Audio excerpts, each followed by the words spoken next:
hein. Quel progrès, effectivement, on va commencer avec vous. Tarek Ramadan, vous êtes le petit-fils par votre mère d'Hassan el-Banna, qui était le fondateur de la confrérie des frères musulmans, très puissant en Égypte et qui font un peu peur. Hein. Alors certains disent qu'ils représentent à peu près un tiers de la population. Bon, en tout cas, ce ne sont pas des enfants de cœur. Hein, ils ont une vision un petit peu moyenâgeuse de la société. Vous pouvez nous expliquer un peu, vous, comment vous les voyez? Vous êtes proche d'eux, j'imagine. Non, moi je suis le petit-fils par le sang. Encore une fois, ça fait bientôt 25 ans que je répète quelles sont mes positions. On a de la peine à m'entendre en France et votre présentation-là m'a fait sourire parce que j'ai l'impression que c'est du réchauffé. Malheureusement, c'est une façon de me présenter. Maintenant, c'est un tout petit peu dépassé. Beaucoup d'ironie, il y en avait pour tout le monde. Hein. Thibault, oui, non, d'accord, je le prends. Prenons-le comme ça. Tout le monde a son compte. De l'ironie un peu réchauffée. Donc, la deuxième des choses la question, c'est qu'aujourd'hui, effectivement, ce qu'on entend en Occident, on entend en France également, c'est que si Moubarak tombe, et aujourd'hui il vient de tomber, il vient de quitter le pays, on va avoir forcément les frères musulmans et des mouvements radicaux.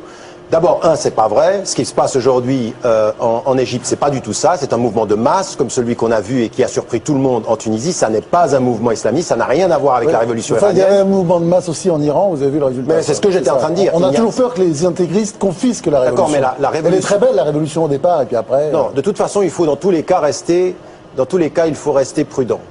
Mais la révolution iranienne menée comme elle l'a été menée n'a rien à voir avec ce qui se passe aujourd'hui en Égypte. Et aujourd'hui, même en Égypte, vous l'avez dit, il ne représente pas un tiers de la population. Il représente peut-être 20 à 30% du mouvement d'opposition, ce qui n'est pas du tout toute la population. Et ils ne sont pas les leaders de ce mouvement-là. Et dans ce que j'ai pu écrire ces derniers jours, c'est de mettre en évidence que d'abord, il faut absolument qu'on trouve les voies en Égypte de voies plurielles, démocratiques, dans lesquelles les légalistes et non violents, comme ils le sont. Alors après, on a des questions à poser à ces mouvements islamistes. Il faut les poser, mais on ne règle pas la question de l'islamisme par la torture et la dictature. On la traite par le débat démocratique à l'intérieur de la société égyptienne. Et il ne faut pas, aujourd'hui, présenter les choses comme si la dictature tombe, il n'y a que l'islamisme qui reste. Les Égyptiens et tous les jeunes aujourd'hui sont en train de vous dire changez de lunettes, regardez-nous pour ce que nous sommes. Nous sommes un peuple qui a envie de dignité et de liberté. Regardez-nous, il faudrait bien les voir. Tarek Ramadan, vous êtes en train de nous dire que vous souhaitez une république laïque en Égypte, c'est ça? Moi, ce que je veux, c'est une démocratie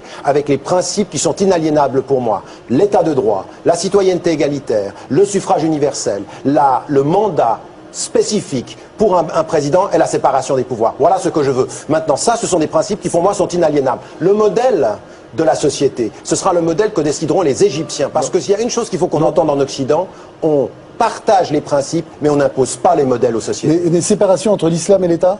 Non, entre la religion. Parce que le problème de ces républiques, c'est souvent le mélange des gens. C'est pas toujours très heureux. C'est pas comme la France. La France, ça n'est même pas la Grande-Bretagne. La Grande-Bretagne, ça n'est pas le Canada. Ce qu'il faut, c'est que l'État ne soit pas sous l'imposition d'une chape religieuse. Ça, personne, enfin moi en tout cas je ne le veux pas et je me battrai contre ça partout. Ce que je veux, c'est un vrai processus démocratique. Mais il faut dire que parmi les frères musulmans, vous avez des gens qui sont très très proches de l'évolution de la pensée turque, par exemple, qui a beaucoup évolué. Donc les gens ne sont pas arrêtés en 1940. Ils ont évolué et certains aujourd'hui réussissent à marier très bien islam et démocratie. Il faudrait qu'on le sache en France. Vous avez des millions de citoyens français qui sont des démocrates. Pourquoi faudrait-il que nous soyons en contradiction? Vous avez l'air joyeux ce soir. Elisabeth, les tout autant. Je voudrais quand même revenir. Enfin, si on regarde un peu ce qui se passe souvent dans les pays où l'islam est la référence du peuple et ou du pouvoir, je veux dire, ça n'est pas forcément très encourageant. Mais revenons un peu sur le cas des frères musulmans. Vous dites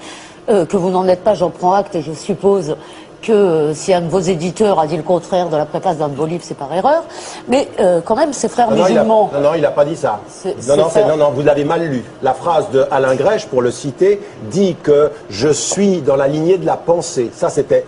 Mais la lignée de la pensée, c'était ce qu'il pensait. On a eu un débat après coup. Ce n'était pas à moi de rectifier ce qu'il pensait. Non, mais être membre d'une organisation, être dans la lignée de la pensée, c'est pas parfait. Non, mais peu importe. Il ne faut pas être... Enfin, on ne va pas se perdre dans les... Peu importe. C'est une organisation, les frères musulmans. Non, mais Tarek Ramadan, en fait, c'est votre problème, et à vrai dire, ce qui m'intéresse plutôt, c'est qu'on parle de ce mouvement-là, de ce mouvement islamique, parce que, vous le savez, il y a des raisons aussi de s'inquiéter, et s'ils ne sont pas la seule force d'opposition, c'est probablement la plus organisée. Or, Aujourd'hui, on a un exemple, ils sont au pouvoir à Gaza. Et Amnesty International dénonce de liberté d'expression. Donc, est-ce que vous souhaitez qu'ils participent au pouvoir, dans un pouvoir futur et démocratique en Égypte? Et est-ce que vous pensez, je veux dire, qu'on aura là un exemple d'un mouvement islamiste qui se comporte démocratiquement, ce qui n'est quand même pas toujours le cas? Non, moi, c'est les termes dans lesquels vous posez le débat qui me posent un problème. C'est-à-dire que vous êtes en train de poser l'opposition aux dictatures en disant ce pourrait être eux et qu'est-ce qu'on les mettrait où dans un régime démocratique? Dans un régime démocratique, si nous sommes sérieux avec ceci, comme ça s'est passé d'ailleurs dans les territoires occupés. Dans les territoires occupés, on a décidé, les Américains, comme la communauté internationale, de permettre au Hamas de participer aux élections sous le nom changement et réforme. Et donc ils sont entrés, ils ont gagné les élections. Mais la communauté internationale a considéré que le peuple palestinien avait fait le mauvais choix. Mais vous présentez les choses comme si ça n'était qu'une seule alternative. Le Fatah, dont vous ne parlez pas, est un mouvement corrompu, est un mouvement qui a tué, est un mouvement qui a spolié. Donc les Palestiniens, ils avaient le choix entre des gens qui ont fait un travail social et des gens qui ont volé et menti. Et donc aujourd'hui, il faut comprendre qu'il était normal qu'on aille dans ce sens-là. Aujourd'hui en Égypte, ce que je veux,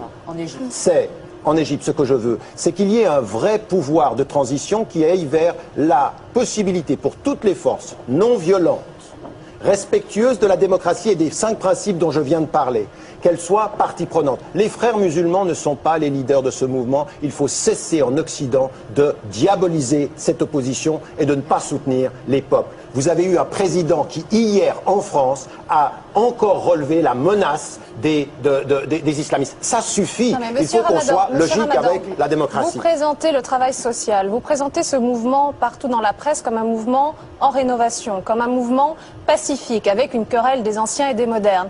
Enfin, ce mouvement qui est soi-disant en rénovation, son emblème, c'est toujours 2 épées sur un Coran. Sa devise, c'est toujours, je lis, Dieu est notre but, le prophète notre chef, le Coran notre constitution, le djihad notre voie, le martyr notre plus grande espérance. Même l'aile la plus modérée, elle demande quand même, donc les jeunes, la jeune génération à laquelle vous faites référence, elle demande un État démocratique avec un référent islamique. Comment est-ce qu'on peut considérer comme pacifiste un mouvement qui n'a pas pris ses distances avec cet héritage-là? Mais attendez. D'abord, vous faites référence à des slogans de départ. Le mouvement. Mais c'est important, le slogan. Non, attendez. Le slogan est important. L'analyse et l'explication du slogan est davantage. On n'arrête pas au slogan. J'ai encore dit. Oui, s'il se rénove, il change de slogan. Non. S'il se rénove, ils sont à l'intérieur dans un débat critique par rapport à ces slogans-là. Et ils le sont. Pourquoi? Parce que vous avez vu dans le mouvement aujourd'hui, et encore une fois, vous voulez me mettre tous, en général... Non, mais attendez, vous voulez me mettre dans la situation de défendre un mouvement, et moi, ce qui m'intéresse, c'est d'expliquer une tendance aujourd'hui dans le monde arabe. Et le monde arabe, ça n'est pas les frères musulmans. On vous parle des frères musulmans. Mais pourquoi vous parlez que des frères musulmans quand le... Parce que c'est une force force d'opposition, c'est la seule force organisée. Mais c'est pas vrai. C'est la seule force. C'est quand même la première. Ça n'est pas vrai. Ça, c'est un fantasme. C'est pas la seule force organisée. Non, on le laisse répondre. C'est pas du tout la seule force. Ça n'est pas vrai. Il n'y a pas de force organisée. La grande puissance du mouvement populaire en Tunisie et en Égypte, non, attendez, c'est pas ce que je vous demande. J'ai quand même le droit d'expliquer ce que je vois sur le terrain. Vous pouvez me poser des questions tout le temps.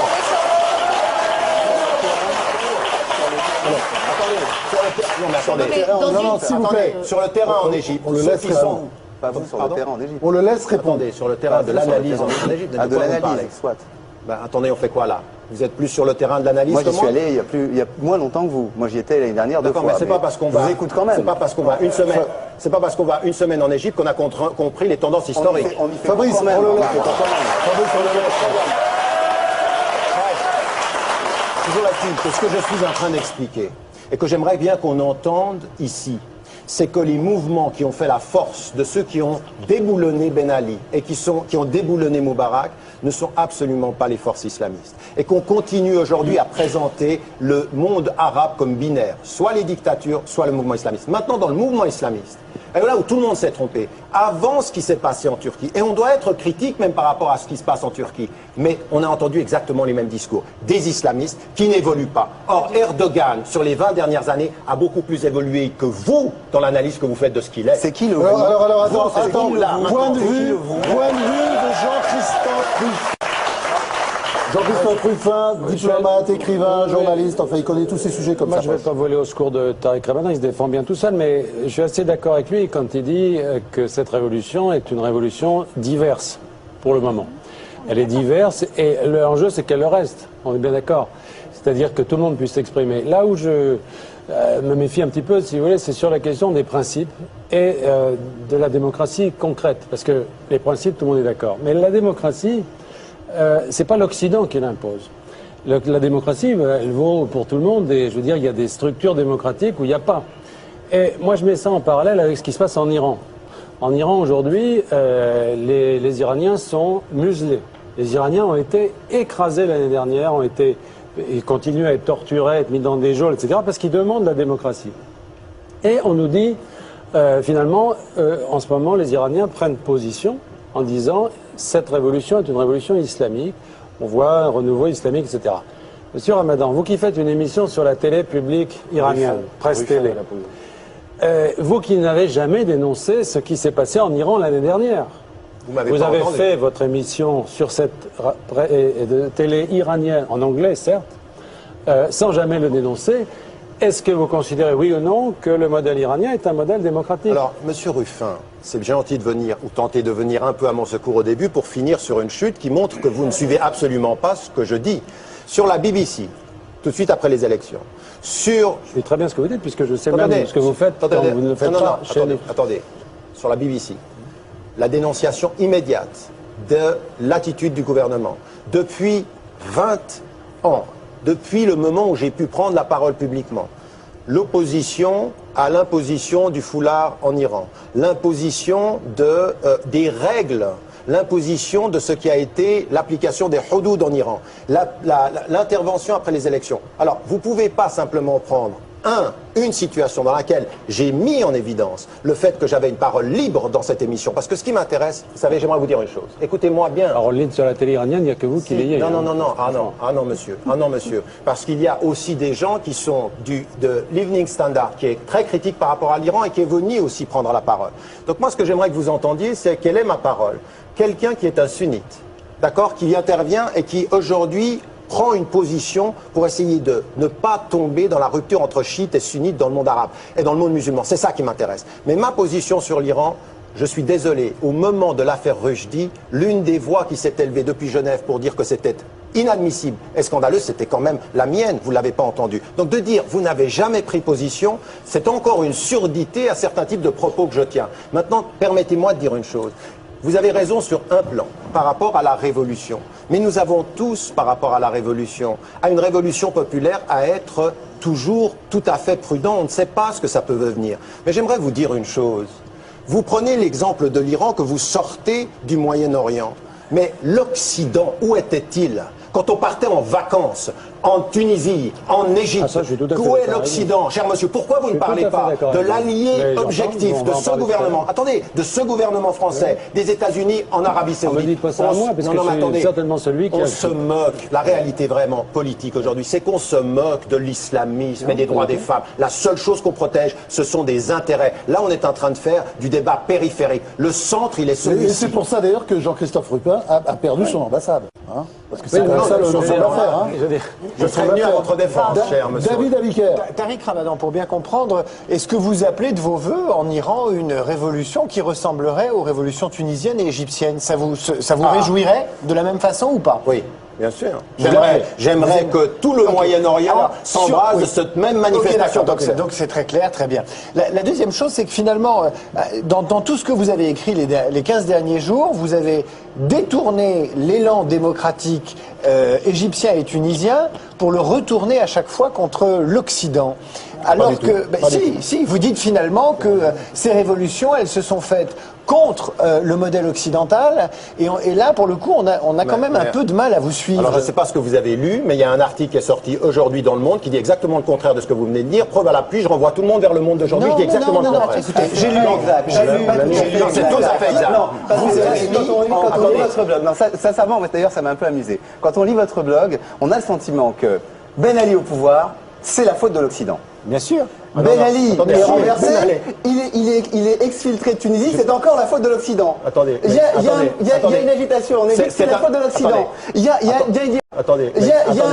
une agitation en Égypte, c'est la faute de l'Occident. Il y a l'Iran, il se passe quelque chose, c'est toujours la faute de l'Occident. Je suis désolé. Donc à la fin, on finit par se demander, Tariq Ramadan, si vous-même, vous n'êtes pas une sorte de coup de l'Occident.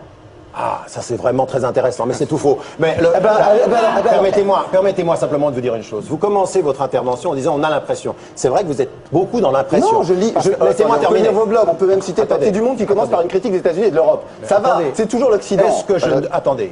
Si vous je cherchez, commence on va l'article. retrouver. Non, mais je vais vous trouver, vous allez me trouver aussi. Là, le début du texte, il est clairement de dire qu'il appartient maintenant aux Arabes de prendre position et de réussir à faire une plateforme plurielle. J'ai écrit une quantité de textes. Il y a 2 jours, vous critiquiez la presse, vous critiquiez l'intervention en disant que c'était les États-Unis qui faisaient pression et qui trafiquaient le pouvoir égyptien. Donc vous êtes dans cette logique-là aussi.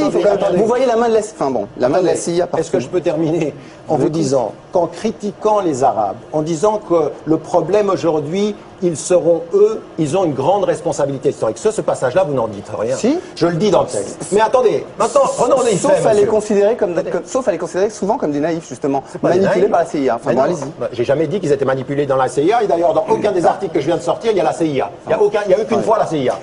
Vous l'avez projeté. Sur la Tunisie. La CIA, jamais. Vous en parlez. Je ne parle jamais de la CIA. Je suis désolé. On parie, et puis ça va vous coûter cher. Donc, en l'occurrence, permettez-moi simplement de dire une chose. Je dis que la responsabilité des Arabes et des populations arabes et des intellectuels arabes est sans commune mesure. Mais je ne suis pas naïf. Nous savons aujourd'hui que Ben Ali est parti de la Tunisie avec la participation directe des États-Unis. Nous ne sommes pas naïfs. Pourquoi tout le monde attend, 1 heure après que Moubarak dise qu'il démissionne, l'intervention de Barack Obama? Pourquoi? Parce qu'ils n'ont rien à voir là-dedans? Mais vous nous prenez pour des naïfs. Moi, ma question, elle est celle-ci. Je dis aujourd'hui qu'il faut être très critique par rapport aux dictatures et très critique par rapport aux populations arabes parce qu'elles doivent se libérer. Mais quand elles se soulèvent, comment vous expliquez, vous, monsieur, que les voix européennes et occidentales ne soient pas immédiatement du côté du peuple et qu'ils nous balancent tout le temps « attention, les islamistes arrivent ». Alors il a mangé du lion, Tariq Ramadan, ce soir, hein, Tariq, hein. Vraiment, j'ai en face de moi des tigres. Vous avez mangé du lion. Et alors, je voudrais avoir le point de vue de Patrick Sébastien. Patrick Sébastien, quand vous voyez l'actualité ce soir, est-ce que vous êtes inquiet ou est-ce que vous êtes joyeux? Je suis totalement en dehors de tout ça. Moi, vous savez, je suis un instinctif, je suis un primaire. Je l'écoute parler, je vois la hargne avec laquelle on se met sur lui. J'ai pas d'a priori. J'ai entendu dire une fois qu'on lui a reproché beaucoup d'avoir un double langage. Il a répondu que c'est pas lui qui a un double langage, c'est les gens qui ont peut-être une double audition. Je trouve que c'est pas mal comme formule, sur ce que j'entends ce soir, tu vois. Je ne peux pas le défendre, mais... Alors, par contre, parce que moi, j'ai pas de réponse à rien, j'ai juste une question. J'ai suivi, comme tout le monde, moi, devant ma télé, j'y connais rien, vous êtes des spécialistes. Il y a une question quand même que je me pose sur toutes ces révolutions, justement. Est-ce que, parce qu'on nous parle du peuple qui est martyrisé, qui a envie de bouger, est-ce que dans toutes ces révolutions, c'est vraiment le peuple qui se révolte? Ou est-ce qu'à chaque fois, c'est des gens derrière, qu'ils soient islamistes, pas islamistes, on l'a vu dans la Révolution française, hein, est-ce que c'est des gens derrière qui se servent du peuple pour prendre la place? Moi, c'est une question de Jean-Christophe Ruffin et de Tariq Ramadan. En regardant la Tunisie, en regardant tout ça, je me dis, est-ce que c'est ces gens-là, ces pauvres gens qui prennent des balles, etc., est-ce que ça vient d'eux? Ou est-ce que, dans toutes ces révolutions, il me semble que le Tché était Toubib, je crois, etc. Est-ce que c'est vraiment ces pauvres gens qui décident, ou est-ce qu'on décide à leur place d'une révolution et du reste? C'est une question que je vous pose à vous, puisque vous êtes des spécialistes. Allez, Jean-Christophe. Non, moi je pense que c'est une vraie révolution, c'est des vraies révolutions, que ce soit en Tunisie ou en Égypte, hein. On est bien d'accord avec ça. il y a vraiment une souffrance. Il y avait une souffrance populaire dans ces pays qui était réelle et qui conduit à cette. Je pense pas qu'on déplace. Si vous voulez, on peut déplacer quelques milliers de personnes. Ce que je veux dire, c'est est-ce qu'à ce moment-là de cette souffrance populaire, pourquoi elle explose là? Et est-ce qu'il n'y a pas des gens qui à un moment se disent, on va s'en servir maintenant parce que nous, on veut prendre la place? Non, mais tout le problème est là. C'est-à-dire que je crois que le mouvement, il est venu effectivement d'une sorte de mouvement de fond dans ces pays. Bon, avec des pouvoirs qui n'ont pas tellement bien réagi, si je puis dire. Au sens où, puisqu'on parlait de l'Iran, l'Iran a des moyens, par exemple policiers, de torture, etc., beaucoup plus efficaces d'une certaine façon, et qui a permis de tuer une révolution iranienne qui était aussi très forte, mais qui a été tuée. Elle n'est pas forcément morte, mais elle a été quand même vraiment... Est-ce que c'est pas justement que l'organisation derrière la révolution tunisienne et égyptienne est plus costaud? Non, la question c'est quel pouvoir va sortir de là?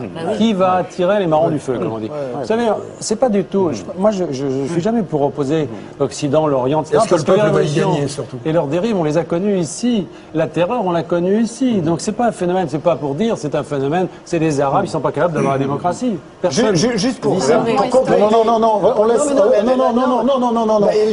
Tarek Ramadan, on continue. Non, moi, je suis d'accord avec. Non, je suis d'accord avec ça. Je pense que personne. D'ailleurs, c'était tout à fait imprévisible. Tous les partis politiques de toute tendance, des plus communistes athées jusqu'aux islamistes, personne ne s'attendait à ça.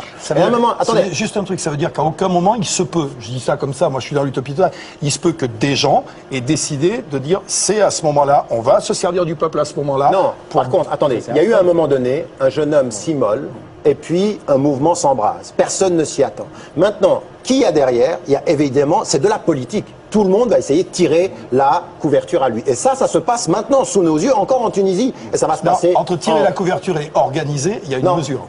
Tenter d'organiser... Qui fait qu'on s'en prend à vous en disant c'est peut-être les islamistes qui ont organisé. Non, mais non, il peut y avoir du peuple, il peut y avoir le peuple, et il peut y avoir les jeunes élites paupérisées de ces pays-là qui ont une conscience politique très forte, et c'est pas parce qu'elles sont tout bib diplômées qu'elles ne sont pas le peuple. Je pense que ça répond à votre question aussi.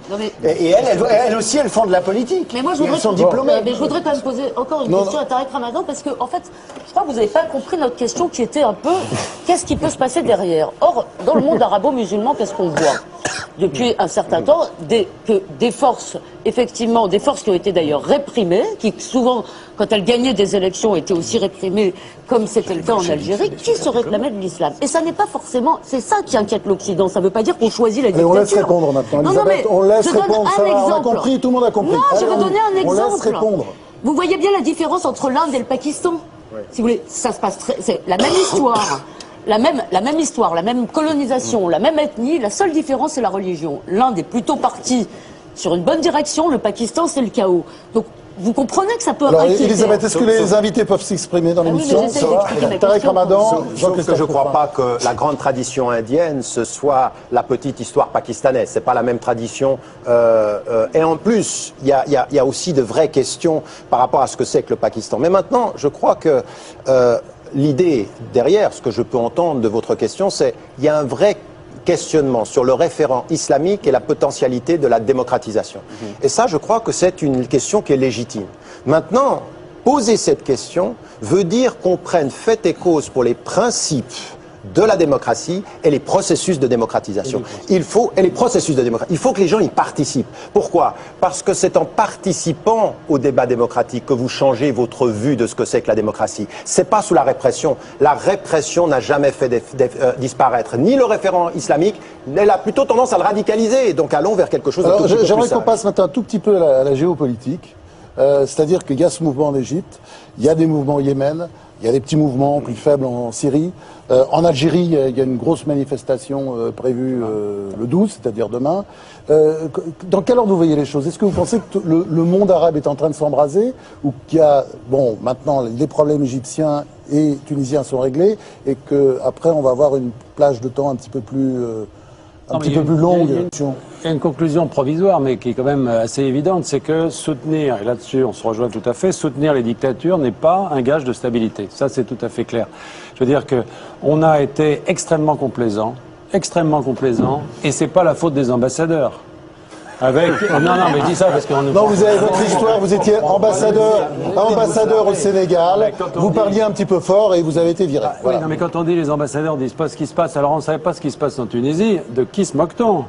De qui se moque-t-on? Tout le monde savait que Ben Ali était un dictateur. Sauf l'ambassadeur de France, apparemment. Non, mais le dernier, parce qu'il avait été mis là précisément, et encore, je ne veux pas entrer dans le détail, mais Si. je veux dire, mais non, mais parce que le problème, c'est que quand quelqu'un fait ce métier comme il faut, c'est-à-dire dit les choses, et qui gêne, parce que ce qu'on lui dit, c'est fais pas de vagues, au bout d'un moment, on le change. Et on en prend un à qui on coupe ce qu'on peut, et pour qu'il ne parle pas trop. C'est bien ce qui s'est passé au Sénégal. Donc, enfin, moi, on m'a rien coupé, hein, mais je suis parti. Cela dit, la question centrale, c'est est-ce qu'on savait? Oui, on savait. Oui, on savait. Est-ce qu'on sait que dans un certain nombre de pays aujourd'hui, il y a des dictatures encore? Oui, on le sait. La question, c'est est-ce qu'on s'en accommode? Qu'est-ce qu'on fait? Est-ce qu'on s'en accommode ou pas? Bah oui. Alors, moi, je suis persuadé, si vous voulez, que la France a une politique là-dessus qui est parce que c'est une responsabilité politique. C'est pas le diplomate qui est sur on a une politique qui est paradoxale et alors là, parlons de double langage. Notre double langage est évident. C'est-à-dire qu'on a une phraséologie de droits de l'homme, de défense des droits de l'homme, et on s'accommode assez bien, finalement, et à toutes les occasions, des excès d'un certain nombre de régimes. Les Allemands font le contraire. Le général de Gaulle nous a appris ça. Non, mais attendez, c'est pas une C'était la politique du général de Gaulle. mais moi, je n'y crois pas. Je ne pense pas que ce soit indispensable. Les Allemands font le contraire, par exemple. Les Allemands parlent beaucoup moins. Vous n'entendez pas Angela Merkel dire le Tibet, le machin, etc. Mais, dans le dialogue avec ces pays, ils sont beaucoup plus intransigeants et beaucoup plus efficaces. Moi, je l'ai vécu dans le pays où j'étais. L'ambassadeur d'Allemagne avait les coudées beaucoup plus franches sur les questions de gouvernance. Il était beaucoup plus attentif et surtout beaucoup plus soutenu par son gouvernement contre ces dérives. Donc je pense que d'abord, parler des Arabes, de l'Afrique, des Occidentaux, je suis désolé, c'est pas vrai. Il faut distinguer des pays, des stratégies, des politiques. Et nous, je pense qu'on s'est engagé dans des politiques qui étaient exagérément complaisantes, et là je suis totalement d'accord avec Tariq Ramadan, exagérément complaisantes avec des dictatures. Et le résultat, c'est que quand les dictatures tombent, il y a un très grand risque, et c'est là qu'on diverge, de dérive aux extrêmes et d'arriver du chaos. Non, on diverge pas, on pose des vraies questions. C'est-à-dire, on peut pas aujourd'hui avoir une vue claire de ce qui va se passer. Et il faut poser les questions, les vraies questions. Est-ce qu'on va vers des vrais processus de démocratisation? Là, c'est ce que je veux aussi. C'est-à-dire que vraiment, ça, il faut que ces processus-là soient protégés et défendus. Vous avez posé une question sur la situation régionale. Vous savez, avant la Tunisie, moi, je ne pensais pas que l'Égypte pouvait tomber. Mais aujourd'hui, que l'Égypte tombe, est en train de tomber, parce qu'encore une fois, rien n'est gagné. On est vraiment aujourd'hui dans une situation où celui qui est en train de prendre la place de Moubarak a comme dossier, le dossier vraiment lourd du point de vue du non-respect des droits humains, des droits de l'homme et de la torture. Donc, tout peut arriver maintenant. Si vraiment le régime tombe, on a vu le roi de Jordanie changer son gouvernement, on a vu le Syrien avoir des politiques préventives, on entend la même chose en Algérie. Tout peut arriver si les soulèvements populaires continuent. En Algérie, je répète, demain, il y a quand même une grande manifestation. Interdite, une grande manifestation interdite. Une question quand même à tous les deux, parce que tout à l'heure vous avez dit, Tariq Ramadan, les pays occidentaux défendent leurs intérêts, vous avez dit ça d'un air très réprobateur. C'est vrai, les intérêts, c'est un peu sale. Mais enfin, est-ce que vous connaissez un pays, et je pose la question aussi à Jean-Christophe Rufin, dont la diplomatie est dictée simplement par le souci des valeurs et pas du tout par la défense de ses intérêts? Non, il est normal pour un État de défendre ses intérêts. Mais il n'est pas normal de le faire à n'importe quel prix. Oui, on ne peut pas... Attendez, moi, quand j'ai pas pu entrer, je ne pouvais toujours pas, maintenant ça sera possible, mais entrer en Tunisie pendant des années. Ça fait 15 ans que je n'entre pas en Égypte. Sur un plateau d'une émission en France, j'ai été confronté à l'ambassadeur d'Égypte, à qui j'ai dit combien son pays était une dictature et comment on a torturé des gens devant moi parce qu'on ne pouvait pas me toucher parce que j'étais suisse. 2 semaines plus tard, j'ai été interdit d'entrer en France pendant 10 mois. Et le Nouvel Observateur a annoncé que c'était sous pression de l'Égypte. Quand on a de telles relations avec des dictatures, on ne donne pas la leçon de démocratie au monde. On revoit sa copie et on se pose la question. Aujourd'hui, vous parlez de l'islam, mais de l'Arabie Saoudite, il faut quand même dire les choses. C'est là où il y a quelque chose qu'il faut bien dire, c'est que les gens comme moi qui disent il faut respecter les droits de l'homme, défendre une certaine... vraiment nos intérêts bien sûr, mais aussi ne pas se marier, ne pas soutenir n'importe qui, n'importe comment, c'est pas de la naïveté. C'est pas de la naïveté. Nous, on a fait une réelle politique un petit peu de cocu, parce que finalement, on a soutenu des gens, Vous ne parlez pas comme un diplomate, là. Ben, je m'en fous, je vais quitter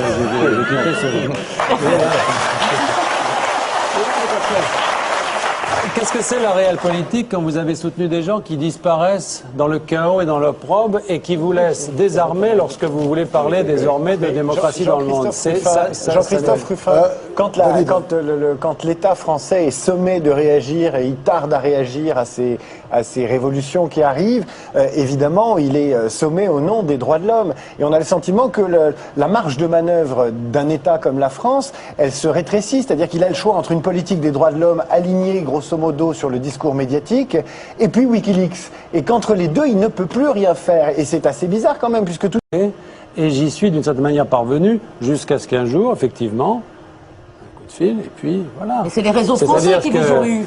C'est les réseaux français qui ont eu votre peau, plus que le président sénégalais.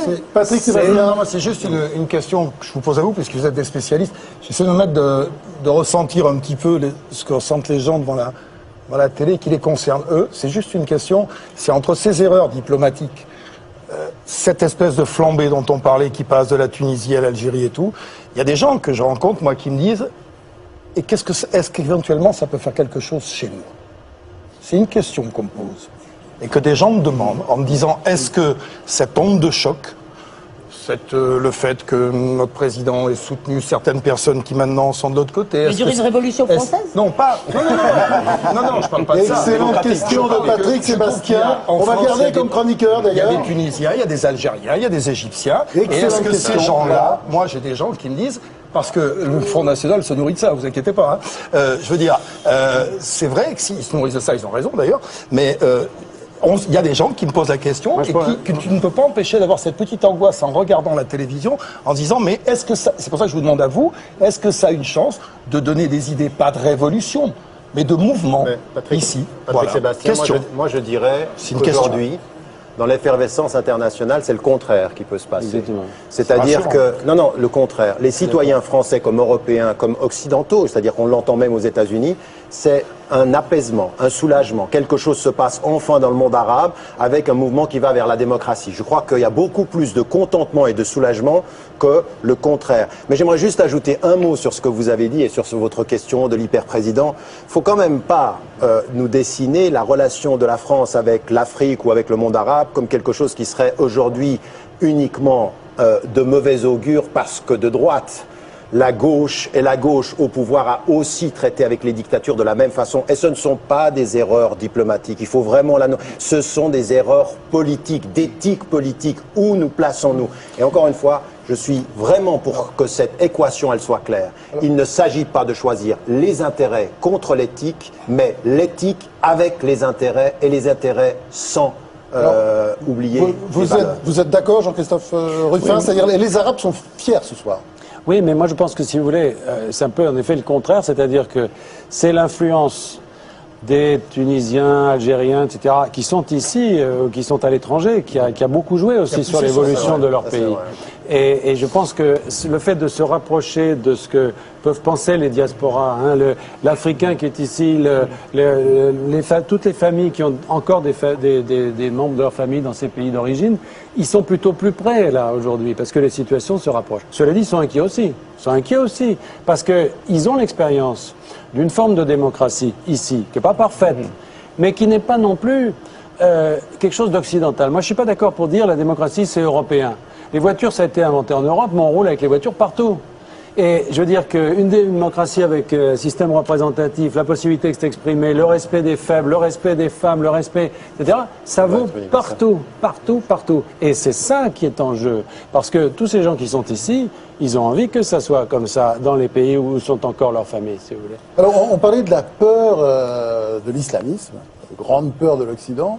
Il y a une autre peur aussi qui s'était un petit peu estompée ces dernières années et qui est peut-être en train de revenir. En tout cas, il y a un livre là qui va faire débat. C'est un livre choc. Hein, c'est vraiment le cas de le dire. L'arrogance chinoise d'Éric Israélevitch. Alors vous Bon, on n'a pas besoin de vous présenter, hein. Vous êtes maintenant le nouveau patron du monde. Beaucoup de panache, hein. Vous quittez régulièrement les journaux. Dès que vous n'êtes pas d'accord avec l'actionnaire, la tribune, bon, maintenant... pour défendre l'indépendance des journaux et des Voilà, journalistes. bon, voilà. Aujourd'hui... Et la vôtre aussi. Et la mienne, oui. Voilà. Bon, vous êtes un journaliste indépendant et vous publiez un livre indépendant sur la Chine. C'est-à-dire que c'est pas des choses qu'on lit d'habitude. Et ça s'appelle l'arrogance chinoise. Qu'est-ce que c'est que cette arrogance chinoise? Parce que bon, le coup de la Chine, c'est l'avenir. Ça vous nous le faites d'ailleurs dans ce livre. On sait très bien, on vend autant de voitures, on vendait autant de voitures au mois d'août à Pékin que dans la France entière. Donc c'est absolument fascinant. Mais en même temps, vous nous dites, attention, l'éléphant, il va peut-être falloir commencer à penser à le dompter. Oui, absolument. Si vous voulez, sur le plan économique en particulier, la Chine a connu un développement absolument spectaculaire. Et ce qui m'a frappé sur les dernières années, ça fait 20 ans que je m'intéresse à ce pays et à son développement économique, ce qui m'a frappé sur les dernières années, c'est un changement de comportement de la part de la société chinoise dans son ensemble, c'est-à-dire à la fois de la population, des médias, de la blogosphère, on voit des Chinois qui sont sur la blogosphère, des hommes d'affaires chinois, du pouvoir chinois. Ils sont devenus arrogants. C'est-à-dire qu'ils sont devenus très sûrs d'eux, c'est ce que je dis, ils ont pris la grosse tête, si vous voulez. Ils ont pris la grosse tête et on peut comprendre. D'abord, c'est une dictature qui marche, hein, contrairement à une dictature égyptienne ou tunisienne, il y a de la censure. Voilà, absolument, il y a de la censure, il y a un parti unique, ça marche très très bien. Oui, mais ce qui permet à cette dictature, je dirais, d'être, pour l'instant en tout cas, de se maintenir, c'est la croissance. C'est la croissance. C'est-à-dire que, contrairement aux pays arabes ou à d'autres pays, vous avez une dictature, mais avec 10% de croissance par an. Vous savez, on parle de la crise chez nous tous les jours, du chômage, de la dette, de la stagnation, etc. Là-bas, c'est 10% de croissance par an, même pendant la crise. Sur les 5 dernières années, ils ont continué à faire du 10% par an. Ils ont produit, l'année dernière, 2 fois plus qu'il y a 5 ans. Donc, et comme vous disiez, maintenant, ils sont le premier marché automobile. Le pouvoir d'achat a été multiplié par 10. Voilà, donc si vous voulez, là-bas, ce qui fait que tout le monde finalement adhère, ou en tout cas ne se préoccupe pas des problèmes politiques, enfin tout le monde, sur les 1,3 milliards, il y en a quand même beaucoup. Sur les moyennes, enfin en tout cas, ce qui fait qu'il y a pour l'instant, il y a de plus en plus de grèves, de plus en plus de mouvements sociaux, mais ça c'était comme dans la Révolution française autrefois, hein, il y en a de plus en plus, et je pense que c'est très sain, mais pour l'instant, tout le monde a l'impression, comme on dit, quand la mer monte, tous les bateaux montent, donc quand il y a de la croissance, tout le monde, je veux dire, le paysan qui est très éloigné dans une province de l'Ouest, qui est très pauvre, qui vit dans une maison où il n'y a pas de chauffage, pas de fenêtre, etc., il sait qu'avec 10% de croissance, il vivra mieux l'année prochaine, que c'est son enfant, puisque c'est l'enfant unique, vivra mieux. Donc je dirais qu'il y a une perspective. Ce qui fait que le problème politique, à mon sens, ne se pose pas encore, je dis bien, ne se pose pas encore. Contrairement donc à ce qui se passe dans le monde arabe, vous ne voyez pas, vous, de révolution à l'horizon avant longtemps. Il y a quand même un élément intéressant à noter, c'est que l'information sur ce qui se passe en Égypte est censurée actuellement en Chine. Tout est censuré de toute façon là-bas. Non, pas tout quand même. Attendez, il y a 70 millions de jeunes qui surfent sur le net, et même si l'Internet est censuré, il l'est pas totalement. C'est impossible de censurer totalement Internet. Donc il y a des centaines de milliers de jeunes chinois qui font leurs études dans tous les pays du monde, en Afrique ou en Amérique ou en Europe. Ils voient, je veux dire, ils sont dans le monde. Hein. Donc on peut pas penser qu'ils sont complètement isolés. Mais c'est vrai que les Chinois ont l'air d'être un peu préoccupés de ce qui se passe dans le monde arabe, parce que finalement ils se disent, dans le monde arabe, en Tunisie et aussi en Égypte, finalement, est-ce que chez eux, qu'est-ce qui se passe? Ils ont un enrichissement, ils ont des gens qui font des études, de plus en plus, ils ont des jeunes qui surfent sur Internet. Est-ce que tous ces gens-là, ils vont pas, voyant ce qui se passe dans les démocraties et ailleurs dans le monde, avoir exprimé une revendication de libéralisation politique? Pour l'instant, les signes de tels mouvements sont très marginaux, mais c'est peut-être une des grandes interrogations, et en tout cas, à mon sens, c'est une des inquiétudes du pouvoir. Ouais, ce qui est frappant, c'est que dans le livre, justement, vous faites pas cette espèce de dichotomie qu'on a en permanence entre d'un côté la politique, de l'autre le marché. Vous prenez le marché, et c'est à partir de ça que vous faites une critique, je dirais, des Chinois, mais en reflet, une critique des Européens, des États-Unis, en nous disant en gros, arrêtez la fascination. Ah bah oui, ils considèrent que maintenant, eux, ce qui m'a frappé ces derniers temps, c'est qu'ils disent, grosso modo, si vous voulez, mais vous, le monde occidental, vous êtes le monde décadent, vous êtes le monde fini, vous êtes vieux, vous êtes fatigué, vous n'innovez plus. C'est pas faux non plus. Mais enfin, c'est nous qui nous roulons par terre dès qu'un Chinois fronce le sourcil.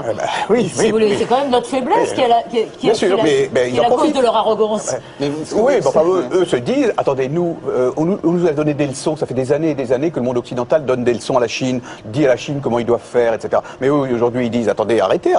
Et nous, on peut peut-être à nous de vous dire comment il faut faire. Et il y a de plus en plus, d'ailleurs, c'est un des éléments de mon livre, je pense qu'il y a un modèle chinois qui est en train de séduire un certain nombre de pays en développement qui se disent... Plus 10% chaque année, bien sûr. Le pouvoir d'achat, je le disais, multiplié par 10 en 30 ans, enfin, ça vaut la peine d'être regardé.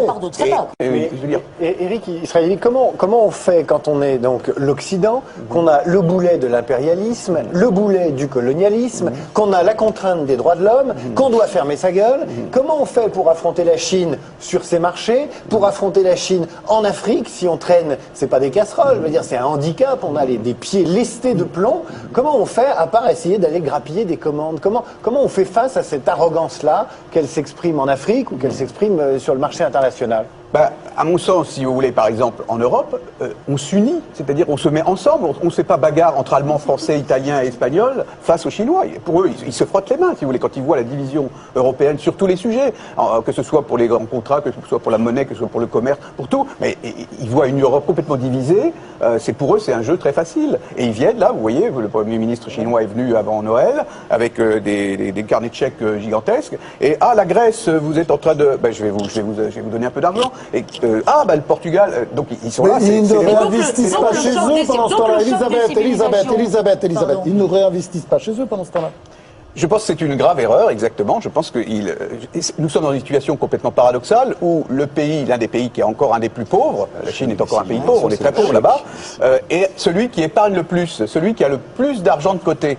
C'est pas normal, si vous voulez. C'est normalement un pays pauvre doit utiliser son épargne pour investir, pour se développer, pour créer des écoles. Elisabeth, allez-y. Éric Israéli, d'ailleurs, pardon, il y a quelques années, d'ailleurs, vous n'étiez pas fasciné, je trouve ça injuste de le dire, mais vous étiez quand même plus admiratif. Mais je reste admiratif parce qu'attendez, ils ont une performance inouïe. Moi, j'aimerais bien qu'en France, on ait 10% de croissance. Mais quand on vous lit, il n'y aurait pas autant de chômage. On se dit que finalement, ça fait 10 ou 15 ans qu'on est depuis Huntington, le 11 septembre, etc., qu'on se dit il va y avoir un choc des civilisations avec le monde musulman. Est-ce que dans le fond, c'est avec le monde chinois qu'il va avoir lieu? Est-ce que, comme le préconisait Huntington, on doit se replier sur notre ère, c'est-à-dire peut-être renoncer un peu au libre-échange? Oui, je pense qu'effectivement, il y a un vrai choc des civilisations, de mon point de vue. C'est-à-dire que derrière cette puissance économique, il y a une puissance culturelle. Enfin, c'est une culture très très riche, la culture chinoise. Il y a une manière de penser, une manière de fonctionner, une manière de vivre complètement différente, et qui vient, à mon sens, et d'ailleurs le modèle économico-politique, c'est-à-dire la dictature et l'économie de marché, je pense que ça peut être quelque chose qui va séduire, comme je le disais, dans beaucoup de pays, dans beaucoup de régions. Alors moi, je reste séduit, je reste impressionné par la performance de ce pays, mais je m'inquiète de cette espèce d'arrogance désormais.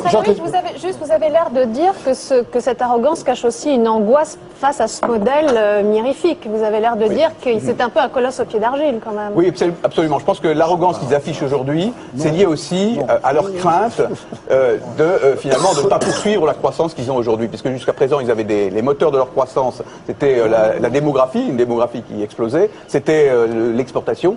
Ces moteurs s'épuisent, il faut qu'ils aient des nouveaux moteurs, il faut maintenant que les Chinois puissent consommer, ce qu'ils ne font pas suffisamment. Il faut donc qu'il y ait une protection sociale, il faut qu'il y ait des salaires plus élevés, et tout ça. Il faut qu'il y ait une révolution socialiste en fait. En Chine. Commentaire de Jean-Christophe et Tariq, si nos commentateurs les laissent parler.